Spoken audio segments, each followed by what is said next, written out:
دادگاه نویه رشت دو ساکن نویه لخش یا سابق جرگتال را با جرم دادن پاره به کارمند میلیتیا بر اساس قسم دوم ماده 320 کودکس جنایتی جمهوری تاجیکستان 6 ساله محکوم به زندان نظامش پرزور کرده است. حکم دادگاه هنوز 9 دکبر سال 2022 صادر شده است، ولی مرکز مطبوعات دادستانی کل تاجیکستان تنها بعد 2 ماه دوم فوریه سال 2023 برخی جزئیات این پرونده را نشر کرده و گفت ژالداشوف امام‌الدین خلیلوویچ و سیف‌الدینوف اوسنا اسحاقویچ کوشش کردند که با مقصد بستن پرونده خیانت به وطن و جاسوسی که نسبت به پدر ژالداشوف خلیل بو شده بود به پلکوونیک میلیتیا بابازاده همچون پاره 15000 سامونی پیشنهاد کردند. مرکز مطبوعات دادستانی کل میگوید شهروند جالداشوف زاده و استقامت کننده نویه لخش با مصلحت پیشکی با شهروندان سیف‌الدینوف و ژالداشوف با مقصد از جوابگری جنایتی و حبس آزاد نمودن پدر شهروند ژالداشوف که برای صادر نمودن جنایتی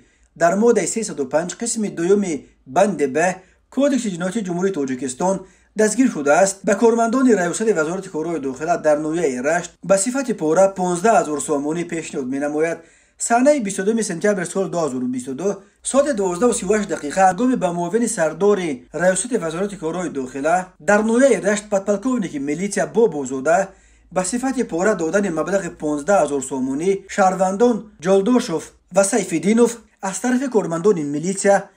و پروکراتوره در جای حادثه دستگیر کرده شده. از آنها دلیل چایی 15000 سامانی یافته گرفته می شود. ماده 305 قسم 2 بند گ در کودکس جنایتی چنین بیان شده است: خیانت به دولت یعنی جاسوسی،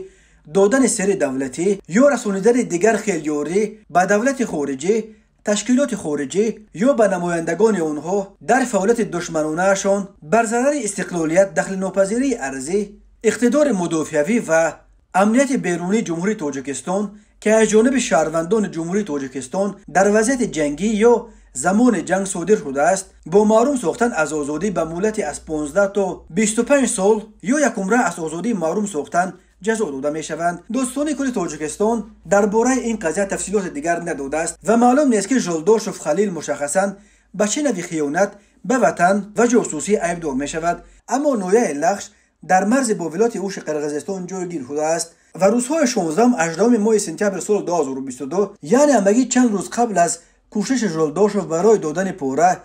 به افسر میلیتیا با مقصد خلاص کردن پدرش در مرز تاجیکستان و قرقیزستان از جمله در مرز لخش با نویه جان آلای درگیری‌های مسلحانه رخ داد که از هر دو طرف حدود 140 کشته و 750 زخمی به جا گذاشت. قرقیزستان در پی آن حوادث در برابر بازداشت چندین نفر اساساً تاجیکان مقیم آن کشور با جرم جاسوسی برای تاجیکستان خبر داد، ولی خلیل ژالداشوف ساکن نویه لخش نخستین نفر است که جانب تاجیکستان در پی مناقشه خونین ماه سپتامبر در مرز با قرقیزستان از کشودن پرونده به ضدش با اتهام جاسوسی خبر می‌دهد.